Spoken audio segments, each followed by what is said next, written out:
Hola, ¿qué tal? Esto es su canal cristiano Betel, Casa de Dios y Puerta del Cielo. Y hoy vamos a continuar con la lectura del Evangelio de Lucas.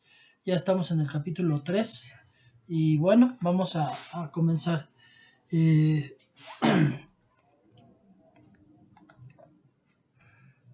dice la palabra en el capítulo 3 de Lucas: en el año 15 del imperio de Tiberio César, siendo Poncio Pilato gobernador de Judea y Herodes tetrarca de Galilea, y su hermano Felipe tetrarca de la región de Iturea y Traconite, y Lisanias tetrarca de Abilinia, durante el sumo sacerdocio de Anás y Caifás, vino la palabra de Dios a Juan, hijo de Zacarías, en el desierto. Y él fue por toda la región contigua al Jordán, predicando un bautismo de arrepentimiento para perdón de los pecados, como está escrito en el libro de las palabras del profeta Isaías: voz que clavan en el desierto, preparad el camino del Señor, haced derechas las sendas, todo valle será rellenado y todo monte y collado rebajado, lo torcido será recto y las sendas ásperas se volverán caminos llanos, y toda carne verá la salvación de Dios. Padre bendito, le damos gracias por la oportunidad, el privilegio de poder compartir esta palabra. Señor, le pedimos que, como siempre, sea el Señor Espíritu Santo el que nos guíe, Padre bendito, para que podamos decir no lo que pensamos o lo que queremos, sino lo que el Espíritu Santo quiere hablar el día de hoy. Gracias, le doy toda la gloria y la honra, y todo esto se lo oro en el nombre de su Hijo Jesucristo. Amén y amén. Y bueno, pues aquí vemos en esta parte que precisamente en la predicación de Juan el Bautista empieza ya siendo César Tiberio, y Poncio Pilato era el gobernador de Judea y Herodes era el tetrarca de Galilea.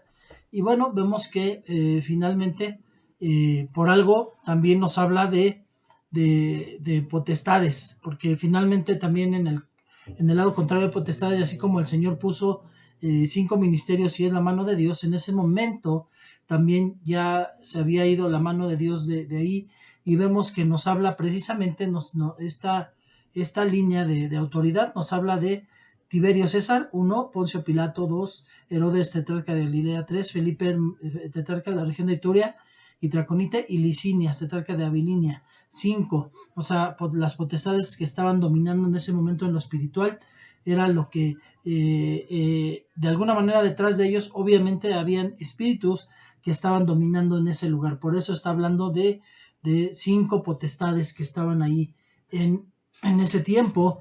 Y dice que vino la palabra de Dios a Juan, hijo de Zacarías, en el desierto. Pero dice también que durante el sumo sacerdocio de Anás y Caifás. Ahora, en el sumo sacerdocio tenía que haber solamente una persona durante un año, pero vemos que en ese tiempo ya estaba muy corrompido, y precisamente por eso nos habla también en la parte espiritual de las 5 potestades.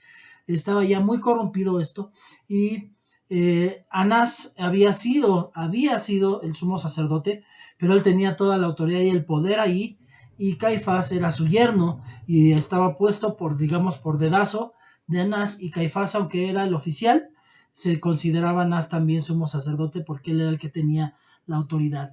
Y vino la palabra de Dios, dice a Juan, hijo de Zacarías, y entonces él habla del predicando el bautismo de arrepentimiento para perdón de los pecados. Todavía no era de salvación hasta que el Señor llegara. Él solamente abrió el camino, como está escrito en el libro de las palabras del profeta Isaías, que dice: voz que clama en el desierto, preparar el camino del Señor. Entonces él venía a preparar, y dice: y toda carne verá la salvación de Dios. O sea, el bautismo que ya iba a predicar después el Señor Jesús era para salvación, también nos lo dice Pablo.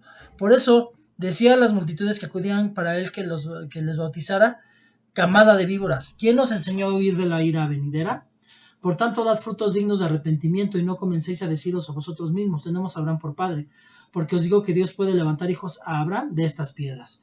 Entonces, ese es el espíritu del fariseo: personas que buscan de Dios, que buscan arrepentirse, pero es como el espíritu que tienen las personas en la iglesia tradicional, que van y se confiesan para sentirse descargados de pecados y volver a pecar y seguir pecando.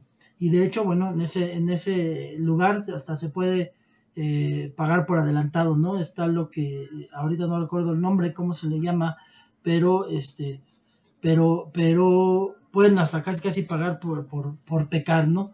Porque ahí se hacen obras de contrición, le llaman ellos también, o se paga en efectivo, dinero, sumas altas para poder para poderse librar del pecado y hasta por adelantado casi, ¿no? Entonces, en realidad, el espíritu del fariseo es así, es una persona que hace todo lo que se espera en la iglesia, diezma, ofrenda, sirve en la iglesia, quizás tiene una buena oratoria al hablar y que obviamente no es lo mismo tener una buena oratoria a tener el Espíritu Santo para que sea Él el que enseñe, son dos cosas totalmente distintas, pero vemos que la prédica principal y cuando nosotros vemos a todos los profetas del Antiguo Testamento y a todos los profetas del Nuevo Testamento, cuando empezaban sus ministerios empezaban diciendo arrepiéntanse, dad frutos dignos de arrepentimiento, dice aquí Juan, y no comencéis a decir a vosotros mismos, tenemos a Abraham por padre. O sea, muchos pueden decir, es que yo soy cristiano, es que mi padre es Dios, pero dice, Dios puede levantar hijos a Abraham de estas piedras. O sea, no importa de qué nación, aquí ya estaba hablando que ya no importaba que fueran judíos o no, Dios iba a levantar hijos de Abraham, hijos de la fe. Y también el hacha ya está puesta a la raíz de los árboles, por tanto todo árbol que no da buen fruto es cortado y echado al fuego. Entonces, el espíritu de fariseo que hay en la iglesia, de que en la iglesia se comporta uno como el gran cristiano y en el trabajo o en casa tiene uno comportamientos contrarios a la fe, cuando empieza uno a permitirse hacer cosas que a Dios no le agradan, ofender, decir malas palabras, estar en iras, en contiendas, todo eso, de nada sirvió todo lo que me fui quizás y me esforcé por dar una ofrenda a Dios porque ya no es acepta, porque mi corazón no está bien delante del Padre y dice, y el hacha está puesta a la raíz de los árboles, por tanto todo árbol que no da buen fruto, o sea que si mi vida no está dando fruto, de nada sirve que yo proclame que soy cristiano. Mi vida, mi vida será cortada, dice, y echada al fuego. Y las multitudes le preguntaban diciendo, ¿qué pues haremos? Y respondió él decía, el que tiene 2 túnicas comparta con el que no tiene, y el que tiene de comer haga lo mismo. Vinieron también unos recaudadores de impuestos para ser bautizados y le dijeron, maestro, ¿qué haremos? Entonces él le respondió, no exijáis más de los que se os ha ordenado. También algunos soldados le preguntaban diciendo, ¿y nosotros qué haremos?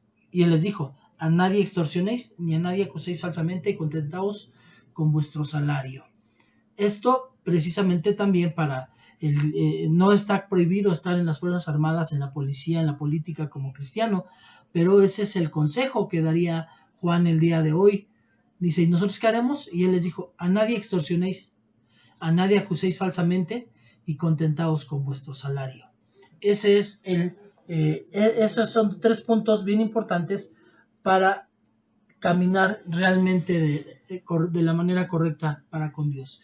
Y también muchas otras exhortaciones Juan anunciaba, con otras muchas exhortaciones Juan anunciaba las buenas nuevas al pueblo. Esto es bien importante porque Juan fue un profeta con el espíritu de Elías. Esto quiere decir, lo hablábamos, que no nada más era lo que él hablaba, sino lo que él mostraba, hubo hechos, pero obviamente los evangelios no los hablan porque no pueden, no podrían, o la gente de por sí hay mucha idolatría y empezarían a idolatrar más a Juan por los milagros que hizo. Por eso la Biblia no habla de los milagros, porque realmente la idea era, él era el que estaba anunciando que venía el Salvador, que venía el Señor Jesucristo. Entonces toda la Biblia es cristocéntrica y no puede haber un evangelio juancéntrico. Pero finalmente Juan, con el espíritu de Elías, tuvo que haber hecho milagros y también hizo exhortaciones y como profeta exhortaba, consolaba y edificaba. Por eso es consolar y edificar, esas son las buenas noticias, las buenas nuevas, eso quiere decir buenas nuevas, buenas noticias.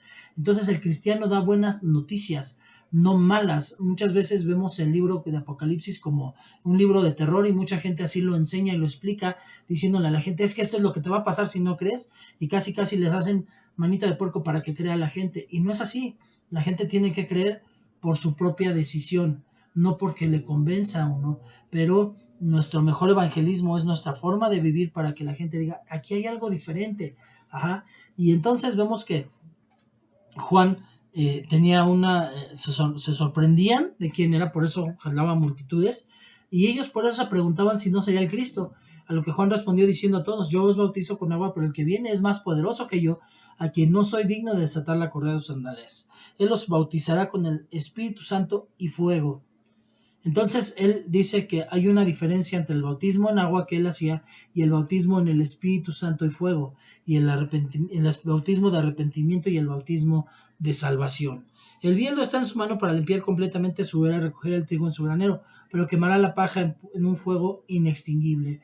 Para los que quieran conocer un poco más al respecto del tema del bautismo, dentro de los temas de principios básicos que dimos en videos anteriores, ahí hay un tema específico para hablar de lo que es el bautismo, y hablamos de que es uno solo, pero está, así como el Dios es trino, también hay tres partes de un solo bautismo. No hay dos bautismos, no hay tres bautismos, no es un bautismo diferente cuando yo recibo el Espíritu, el bautismo del Espíritu Santo o el Espíritu, el bautismo de fuego y el bautismo en agua. No, no es el mismo bautismo, pero en tres partes. O sea, no hay dos bautismos, no hay tres bautismos, nadie se puede bautizar dos o tres veces. Si alguien tiene necesidad de volverse a meter al agua, hacer el bautismo de agua, quiere decir que la anterior vez realmente no funcionó o no entendía él, y el Espíritu le movió a que se bautizara, porque el anterior no era. No quiere decir que se tenga que bautizar dos o tres o cuatro veces una persona, sino que cuando él entiende que no hizo un bautismo correcto, va y se bautiza definitivamente con un bautismo correcto. Y dice que el bieldo está en su mano para limpiar completamente su era, lo que hablábamos en el párrafo anterior, y que dice recoger el trigo en su granero, pero quemará la paja en un fuego inextinguible. Entonces el árbol que no da fruto es cortado y se va al fuego inextinguible. Y dice la escritura que el peor lugar del infierno es para los cristianos. Y también con muchas otras exhortaciones Juan anunció las buenas nuevas, dice. Entonces, pero Herodes el tetrarca, siendo reprendido por él a causa de Herodías, su mujer de su hermano, y por todas las maldades que Herodes había hecho, añadió además a todas ellas esta, que encerró a Juan en la cárcel. Entonces, vemos que aquí ya Juan ya había, lo llevaron a la cárcel, pero bueno, antes de eso todavía, bueno, obviamente dice que el Señor Jesucristo dice, y aconteció cuando todo el pueblo era bautizado. O sea, ya está hablando de que está en la cárcel, pero se regresa un poco la historia para hablar del bautismo de Jesús, porque obviamente Juan todavía estaba libre cuando fue bautizado el Señor Jesucristo. Y mientras él oraba, el cielo se abrió y el Espíritu Santo descendió sobre él en forma corporal como una paloma. No dice que el Espíritu Santo sea una paloma, dice que bajó en forma corporal como una paloma. Entonces hoy representan muchas veces al Espíritu Santo como paloma, pero fue lo que utilizó el Señor Espíritu Santo para representarse a sí mismo cuando bajó visiblemente en el Señor Jesucristo. Es como cuando también el Espíritu Santo se representó en fuego cuando el Pentecostés, cuando la primera prédica de Pedro. No quiere decir que el fuego sea el Espíritu Santo, sino que el Espíritu Santo utilizó ese medio para que fuera visible cómo llenó el lugar el Espíritu Santo. Y vino una voz del cielo que decía, tú eres mi hijo amado, en ti me he complacido. Entonces ahí vino la confirmación, todo el mundo escuchó cuando fue bautizado el Señor Jesucristo, que el Padre estaba diciendo, tú eres mi hijo amado, en ti me he complacido. Y bueno, aquí nos habla de una genealogía, Lucas, dice, y cuando comenzó su ministerio, Jesús mismo tenía unos 30 años, siendo como se suponía, hijo de José, quien era hijo de Elí, y Elí de Matat, Matat de Leví, Leví de Melquí, Melquí de Jana, Jana de José, José de Matatías, Matatías de Amós, Amós de Nahum, Nahum de Esli, Esli de Nagai, Nagai de Maat, Maat de Matatías, Matatías de Semei, Semei de José, José de Judá, Judá de Juaná, Juaná de Rezá, Rezá de Zorobabel, Zorobabel de Salatiel, Salatiel de Neri, Neri de Melqui, Melqui de Adi, Adi de Cosam de el Modam de de Josué, Josué de Eliezer, Eliezer de Jorim, Jorim de Matat, Matat de Leví, Leví de Simeón, Simeón de Judá, Judá de José, José de Jonán, Jonán de Eliakim, Eliakim de Melea, Melea de Mainán, Mainán de Matata, Matata de Natán, Natán de David, David de Isaí, Isaí de Obed, Obed de Booz, Booz de Salmón, Salmón de Naasón, Naasón de Aminadab, Aminadab de Admin, Admin de Aram, Aram de Rom, Rom de Fares, Fares de Judá, Judá de Jacob, Jacob de Isaac, Isaac de Abraham, Abraham de Taré, Taré de Nacor, Nacor de Serug, Serug de Ragaú, Ragaú de Peleg, Peleg de Eber, Eber de Sala, Sala de Cainán, Cainán de Arfaxad, Arfaxad de Sem, Sem de Noé, Noé de Lamec, Lamec de Matusalén, Matusalén de Enoc, Enoc de Jared, Jared de Mahalaleel, Mahalaleel de Cainán, Cainán de Enos, Enos de Set, Set de Adán y Adán de Dios. Y puede ser muy engorroso este tema, o muchos pueden decir como para qué tanto, pero el Señor Jesucristo tenía que demostrar, o más bien el Espíritu Santo tenía que demostrar, respaldar que el Señor Jesús realmente tenía un linaje de David profetizado, pero también un linaje de Dios. Y aquí también vemos una diferencia, y ese es un comentario bien importante, porque muchos ya más estudiosos que se van y se meten más a estudiar se dan cuenta de que la genealogía que marca Mateo y la genealogía que marca Lucas vienen diferentes, una es un poco más corta que la otra. Y entonces muchos han dicho que la Biblia se contradice, pero al contrario, está confirmando, porque realmente si solamente hablara de la genealogía de José, en realidad no tendría derecho el Señor Jesucristo, porque no sería realmente descendiente de David, puesto que José fue padre adoptivo. Pero una de las dos genealogías habla desde la línea de María, porque María también era, y por eso en muchas partes sí coincide las dos genealogías y en otras no, porque en realidad la línea, una sigue la de José, que es la patriarcal, y la otra sigue la de María, que es la sangre que realmente llevaba el Señor Jesús como 100% humano, la de la línea de María, y tenía que venir de sangre de David y obviamente de Adán. Por lo tanto, no se contradice, sino que confirma una a la otra, porque está demostrando que la genealogía de Jesús viene tanto del padre adoptivo como de su madre natural. Amén. Bueno, pues hasta aquí terminamos el capítulo 3. Continuamos con el capítulo 4 de Lucas. Y dice la palabra de Dios en Lucas capítulo 4. Jesús es tentado. Jesús, lleno del Espíritu Santo, volvió del Jordán y fue llevado por el Espíritu en el desierto por 40 días, siendo tentado por el diablo. Y no comió nada durante estos días, pasados los cuales tuvo hambre. Entonces el diablo le dijo: si eres hijo de Dios, di a esta piedra que se convierta en pan. Jesús le respondió: escrito está, no solo de pan vivirá el hombre. Llevándole a una altura, el diablo le mostró en un instante todos los reinos del mundo, y el diablo le dijo: todo este dominio y su gloria te daré, pues a mí se ha sido entregado, y a quien yo quiero se lo doy. Por tanto, si te postras delante de mí, todo sería tuyo. Respondiendo Jesús le dijo: escrito está, al Señor tu Dios adorarás y a él solo servirás. Entonces el diablo le llevó a Jerusalén y le puso sobre el pináculo del templo y le dijo: si eres el Hijo de Dios, lánzate abajo desde aquí, pues escrito está, a sus ángeles te encomendará para que te guarden y en las manos te llevarán, no sea que tu pie tropiece en piedra. Respondiendo Jesús le dijo: se ha dicho, no tentarás al Señor tu Dios. Cuando el diablo hubo acabado toda tentación, se alejó de él esperando tiempo oportuno. Muchos pasan de largo esta escritura y dicen: bueno, Jesús venció al diablo. Sabemos si tenía ese propósito. El diablo en ese momento no entendía bien a bien si sí lo era o no lo era, pero él quería comprobar algo, le mostraba en su corazón que sí era, pero él quería comprobar. Si él hubiera tenido la seguridad, la certeza de que era el Señor Jesús, Hijo de Dios y dueño de todo lo que existe del universo, ni se hubiera atrevido a tentarlo, pero él todavía tenía así ciertas dudas al respecto, y él quería comprobarlo, y quiso comprobarlo de diferentes formas, pero vemos que en la forma en que él utiliza como era también el Señor Jesucristo, era 100% humano, utiliza las emociones humanas, de las cuales honestamente muchos cristianos sí llegan a caer, y por eso el Señor Jesucristo no era tanto para él, sino para nosotros, entender la manera en que el Señor Jesucristo venció la tentación, porque para nosotros es fácil decir: pues venció la tentación, sí, pero ¿qué te quiere enseñar a ti? En realidad esa es la parte importante. ¿Qué me enseña a mí el Señor Jesucristo de cómo la venció?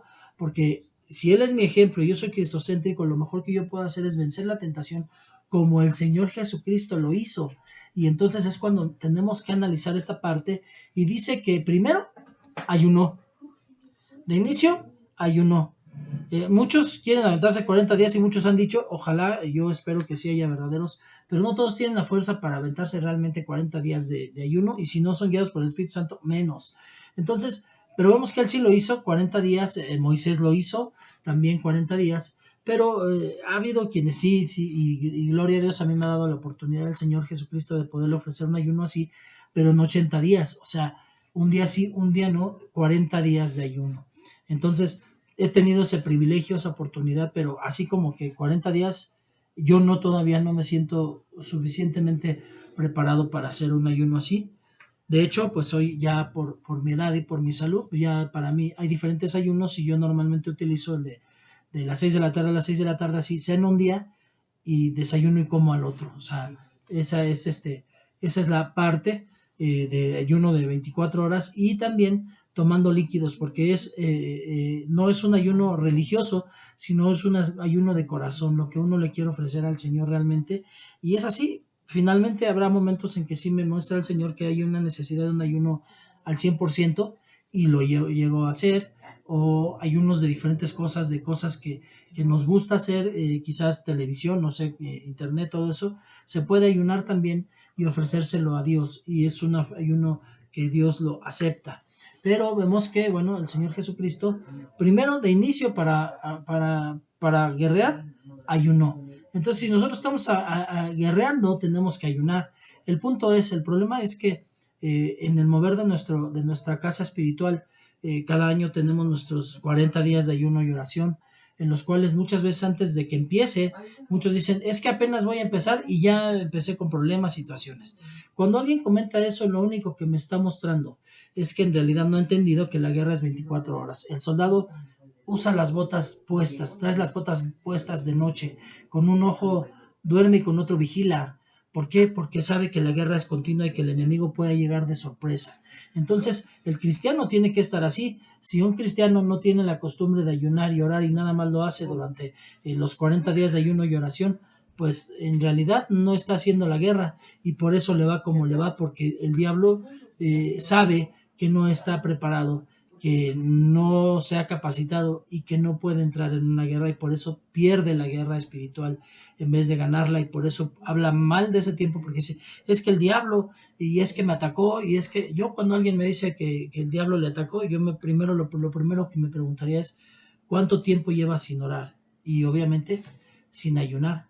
Eso es lo primero que vemos. El Señor Jesús, para prepararse para vencer una guerra, ayunó. Entonces el diablo le dijo, si eres hijo de Dios, y esta piedra que se convierta en pan. Le estaba queriendo comprobar si era hijo de Dios. A ver, tú puedes, tienes hambre, ¿no? A ver, haz que la piedra se convierta en pan, tú lo puedes hacer y te la puedes comer. Y Jesús respondió, escrito está, no solo de pan vivirá el hombre. El Señor respondió sabiamente y con la escritura. Nuestra espada siempre para la guerra es la palabra. Si un cristiano no conoce la palabra, no tiene arma. Si un cristiano conoce la palabra, pero no se pone en manos de Dios para que el Espíritu Santo le guíe a toda verdad, de nada sirve que tenga la espada, no la va a saber usar. Y el diablo con ella misma lo va a atacar, y eso lo vamos a ver más adelante, porque también trató, porque con el Señor Jesús no puede, pero sí es verdad que muchas veces nosotros, el diablo nos quiere comprobar, pues a ver si es cierto que eres tal persona, a ver, demuéstramelo. Y ahí va uno picado en el orgullo y lo hace porque el enemigo dice que le demuestre, pues se lo voy a demostrar. No, el Señor Jesús no tenía que demostrar nada, ni se autonombró nada. Él nunca le dijo, yo soy hijo de Dios y no tienes por qué decirme, o yo soy hijo de Dios y puedo hacerlo, porque él tenía la autoridad de hacer que la piedra se convirtiera en pan y comérsela. Pero él ni siquiera utilizó su título, y es algo que tenemos que aprender. No, a mí el cristiano, el título, ni siquiera el de cristiano o el de algún como siervo de la iglesia o ministro de una iglesia, no me lo da el que yo lo ande pregonando, sino mi forma de caminar, y que las personas me aprendan a respetarme por lo que ven en mí, no por lo que yo pregono. Y eso es un ejemplo que yo aprendo del Señor Jesús. Él nunca se autonombró. Cuando le decían, ¿eres hijo de Dios? Él le dijo a Pilato, tú lo dices, pero él nunca lo dijo. Y él sabía bien a bien y tenía toda la autoridad de decirlo, pero él nunca anduvo presumiendo un título que sabía que le pertenecía. Él mostró con su vida, y eso es lo que tiene que hacer el hombre. La segunda, como les decía, es la espada. Aprender a utilizar la espada. Si no la sé utilizar, el enemigo me va a hacer como él quiera.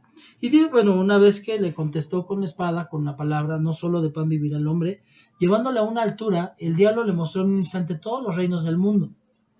Y el diablo le dijo, todo este dominio y su gloria te daré, pues a mí me ha sido entregado y a quien quiero se lo doy. Por lo tanto, si te postras delante de mí, todo será tuyo. Aquí el enemigo lo quiso envolver por avaricia, por ambición, Yo no sé cuántos cristianos, y de verdad sí ha pasado, que de pronto a algún cristiano le dan un buen puesto de trabajo y se olvida de Dios y se dedica a su trabajo. Y ya no tengo tiempo para Dios por mi trabajo.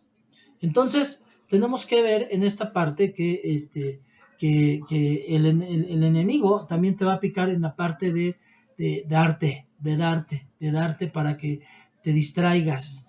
Él tiene la autoridad porque dice la escritura que él es el príncipe de este mundo. Entonces, él tiene el dominio en este momento. No es propio. Como príncipe solamente tiene en este momento el dominio que Dios se lo va a arrebatar, y de hecho ya se lo arrebató para los que somos del reino. Dice, y su gloria te daré, pues a mí me ha sido entregado, sí, y a quien quiere se lo da.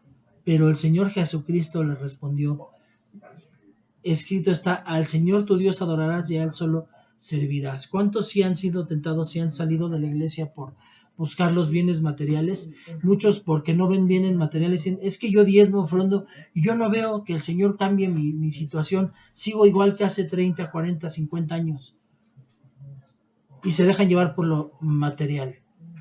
No quiere decir que no busque el cristiano lo material, estamos en el mundo, pero no puede ser lo más importante ni lo que me mueva. Yo soy feliz si tengo y si no tengo, aunque no soy tampoco conformista para no tener. Tengo que caminar buscando tener, caminar en obediencia buscando ser bendecido, pero tengo que ser feliz y tener contentamiento con lo que tengo. Contentamiento no es conformismo, es aprender a ser feliz teniendo o no teniendo, son cosas diferentes. Y luego dice, entonces el diablo le llevó a Jerusalén y le puso sobre el pináculo del templo y le dijo, si eres hijo de Dios, lánzate desde aquí, pues escrito está. El punto es aquí que el diablo se sabe la Biblia y hasta mejor que tú y que yo. Eso es una realidad. El diablo ha tenido muchísimos más años para aprenderse la palabra y la conoce, y él puede hacer, él es el padre de la eisegesis. ¿Qué quiere decir eisegesis? Y ya lo hemos dicho, es forzar la escritura para que él diga lo que yo quiero decir. Y es la forma en que también ganan muchos ministros, haciendo que ellos enseñen lo que creen y no lo que el Espíritu Santo habla. Y entonces él utiliza la escritura, y con la escritura, y aquí en realidad no está diciendo una mentira ni está forzando la escritura, no está haciendo eisegesis, está diciendo la verdad, pero la está utilizando de alguna manera para su propio beneficio. Así son también muchos cristianos, ¿no? Quizás no están haciendo eisegesis, pero muchas veces sí la utilizan la palabra para su propio beneficio. Y entonces dice, lánzate aquí, y por escrito está, tus ángeles te encomendará para que te guarden y en las manos te llevarán, no sea que tu pie tropiece en piedra. Y le estaba picando en el orgullo. Pues si eres hijo de Dios, a veces demuéstramelo. Y muchos cristianos caen en esa parte del orgullo y le dicen, demuéstramelo, y ahí van y hacen cosas que terminan siendo también de soberbia, de soberbia cristiana, porque se sienten los superungidos. Yo he escuchado de verdad pastores que de repente dicen, no me toques porque se me va la unción, y ya se sienten así como que hechos aparte, cuando realmente todos somos iguales, y la diferencia la hace el Señor con un corazón conforme al corazón de Dios, no por tu bonita forma de predicar, no por tu dedicación en el servicio en la iglesia, sino por tu obediencia a Dios. Y dice, Jesús respondió, le dijo, se ha dicho, no tentarás al Señor tu Dios.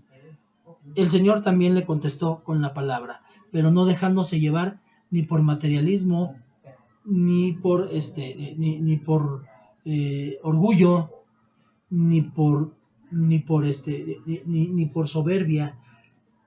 No se dejó llevar en ningún lugar, en ningún momento. ¿Por qué? Porque conocía la palabra y amaba al Señor, al Padre, y él sabía, y él lo que nos enseña es cómo poder vencer, y la única manera es utilizando la espada, que es la escritura, y utilizarla correctamente contra el enemigo.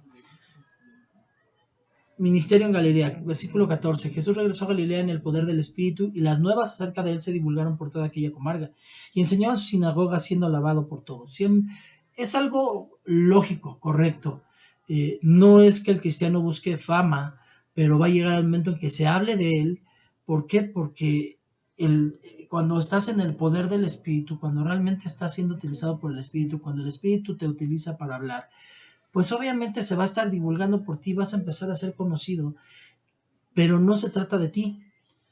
Yo en mi corazón he aprendido y me lo mostró el Señor precisamente hace muchos años, bajando del púlpito en una prédica. De pronto alguien llegó y qué hermoso predicas y qué de forma de hablar y todo eso, y inmediatamente el Espíritu Santo me habló en mi oído. Y entonces hoy cada que llegan porque gloria a Dios, si hay personas que de pronto me han hasta agradecido por la palabra, pero no soy yo. Y he aprendido que cuando alguien llega a querer endulzar mis oídos, lo primero que hago para contrarrestarlo es darle la gloria a Dios, porque en el momento en que yo le dé la gloria a mi conocimiento, a mi entendimiento, a mí mismo, ya no sirvió de nada lo que hice. Y yo ya también soy un árbol sin fruto y soy un fariseo. Y para mí, mi base principal es que cuando el Señor me llame, me diga bienvenido y no me diga no te conozco, hacedor de maldad. De nada sirvió de que yo hubiera dicho, dice, es que yo hice milagros en tu nombre y yo hice esto, yo hice el otro. Dice, no te conozco, hacedor de maldad. Aun cuando quizás hayas tenido un ministerio y autoridad en la iglesia. Entonces, dice la escritura que él empezó a ser conocido, dice, y enseñaba en su sinagoga siendo alabado por todos. O sea, ya lo hemos hablado, tenía que ser conocido. Un judío que entra a la sinagoga tiene que ser conocido por la sinagoga y tiene que tener autoridad, si no, no se le da la oportunidad. Y cada semana habla un hermano y va a un orden, hay un orden para que hable. Entonces, en el siguiente versículo, que es cuando ya llega a Nazaret, dice el versículo 16 que llegó a Nazaret donde se había criado y según su costumbre, o sea que el Señor Jesús durante los años de su vida que fue judío, él iba a la sinagoga el día de reposo. En ocasiones le tocaba escuchar, pero en ocasiones le tocaba hablar, porque él también lo hacía. Y se levantó a leer.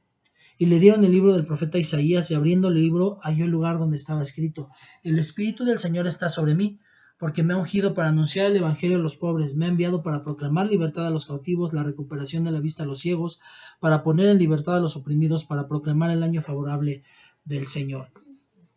Aquí está hablando ya de su propósito, pero tenemos que aprender algo aquí.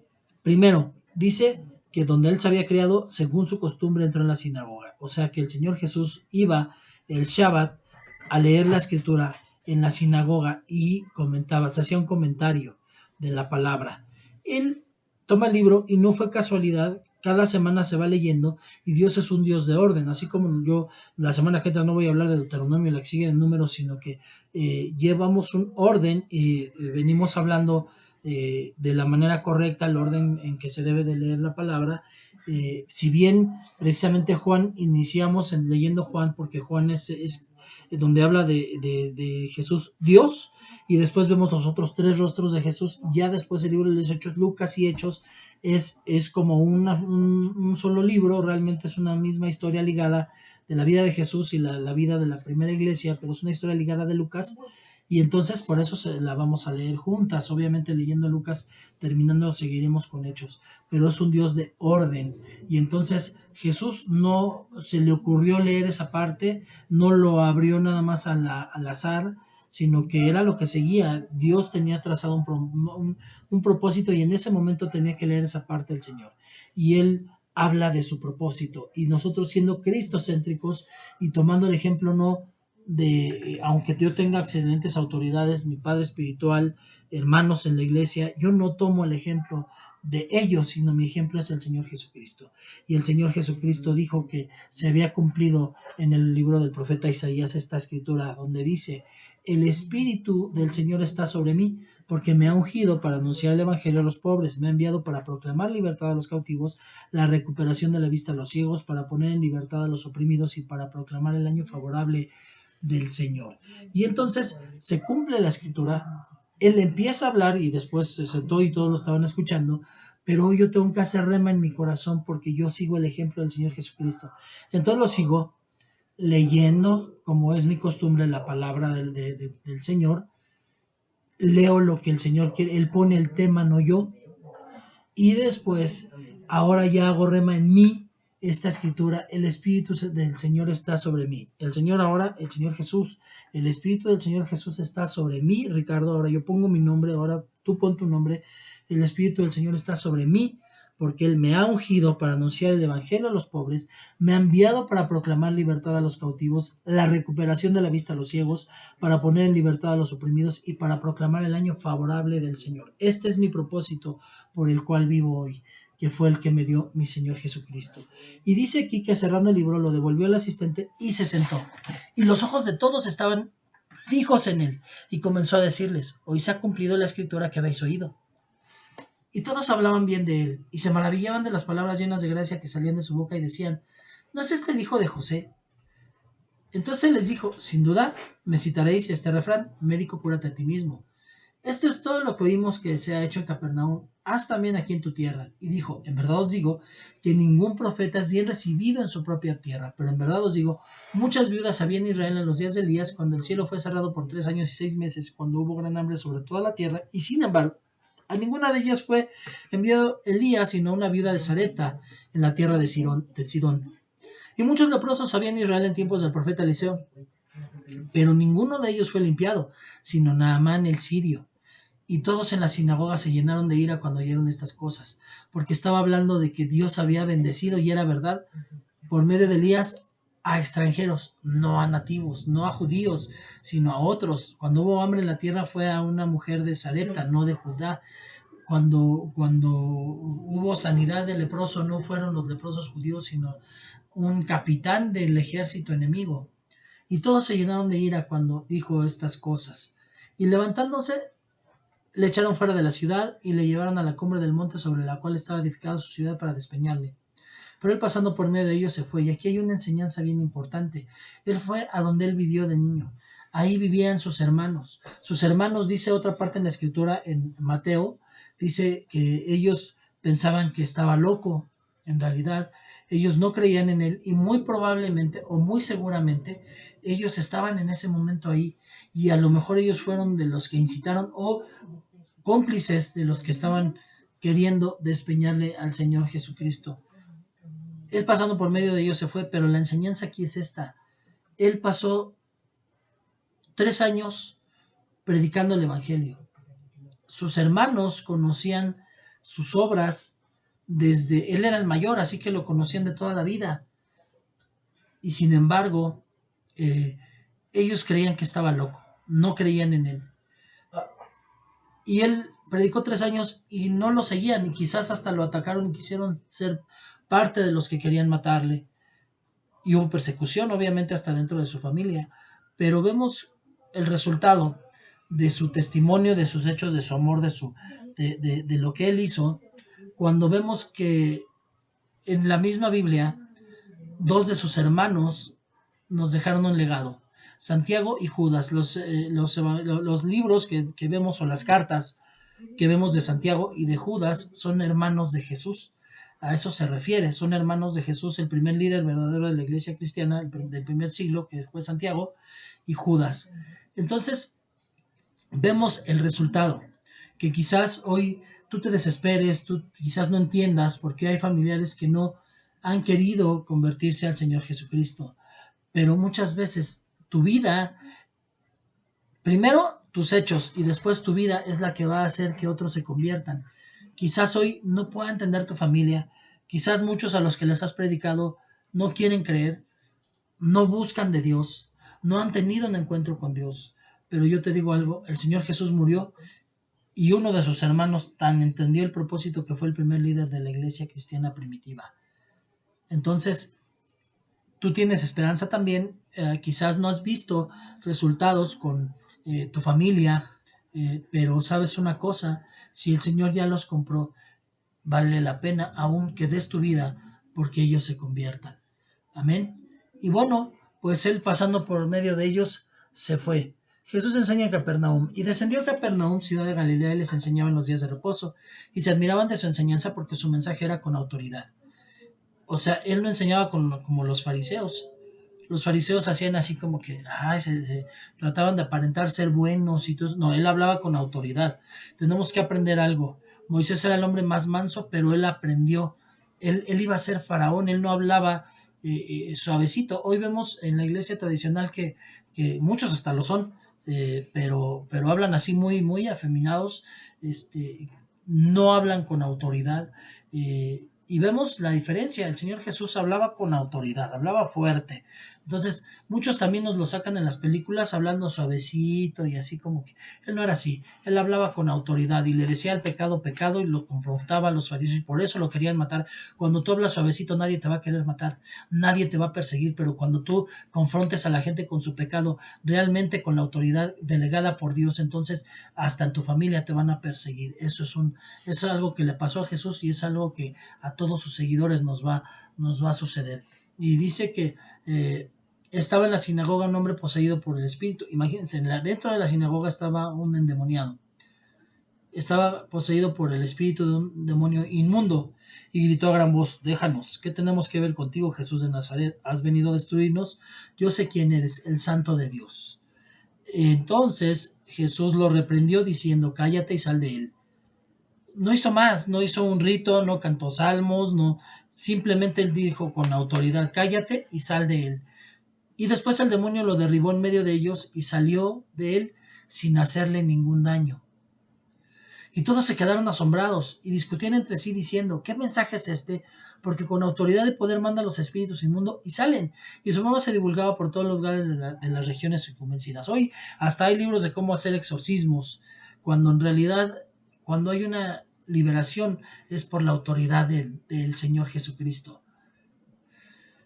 Si Dios te dio autoridad, tú no vas a tener temor de cuando te encuentres quizás a un endemoniado y tú le digas: sal de él, y ese demonio se va a sujetar porque tú tienes autoridad. Pero si no tienes autoridad, no se va a poder sujetar el enemigo. Eso es lo que hace la diferencia. Y dice que, bueno, finalmente su fama se divulgaba por todos lugares de la región circunvencina. Todos empezaron a escuchar de los milagros y de las cosas, las señales que estaba haciendo el Señor Jesucristo.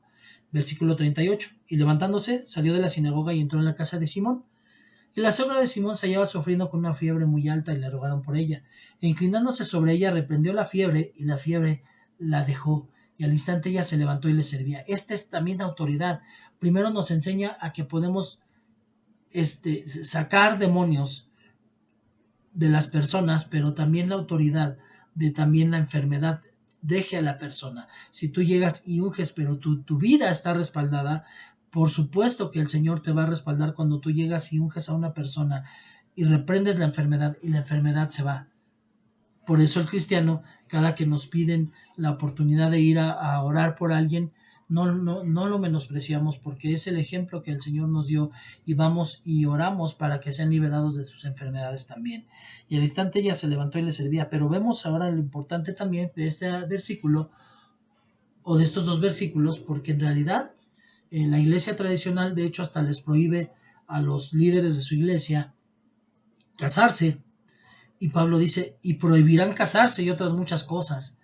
Pero vemos aquí que Simón, el que ellos dicen que fue el primer papa, para ellos es el primer papa. Simón tenía suegra, porque la suegra de Simón estaba enferma, lo cual quiere decir que tenía esposa.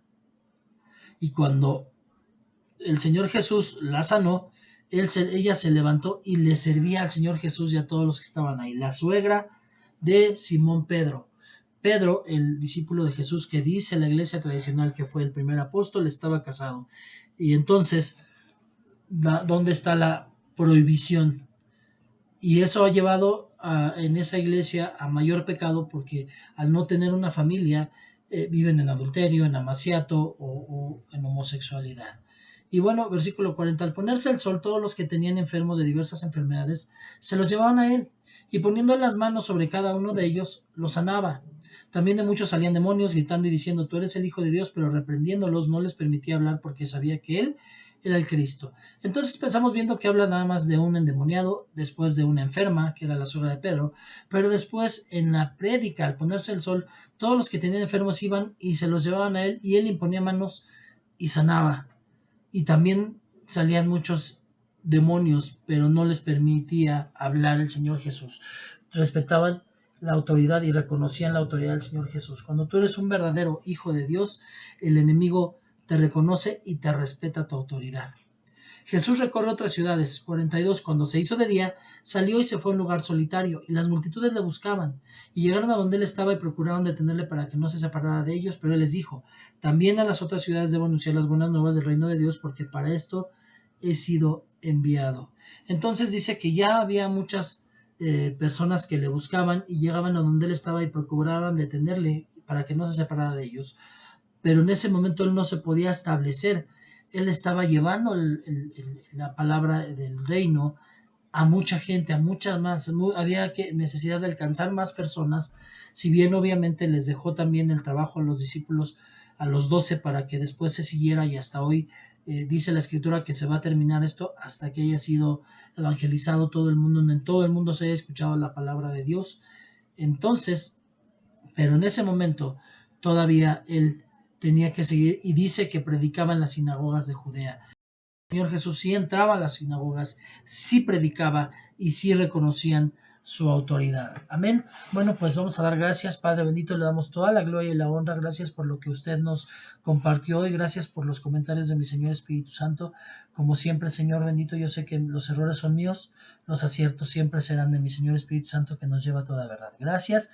Pongo en el hueco de su mano la vida de cada persona que va a ver este video, que sean bendecidos, sean renovados, sean transformados, Señor bendito. Y también gracias porque la palabra corta al entrar y corta al salir. Es una espada de dos filos, y cuando usted me la da y cuando usted me permite hablarla, siempre hace algo en mí. Gracias, Señor, porque mientras más la lea, seguiré siendo más transformado, porque el Señor Espíritu Santo me guía a toda verdad, en el nombre de Jesús. Amén y amén. Y bueno, pues les doy gracias por estar en el canal. Siempre, como siempre, les pido que me regalen un like, que compartan para otros, y que me puedan regalar comentarios en la caja de comentarios. Gracias, Dios los bendiga. Chao, nos vemos a la próxima.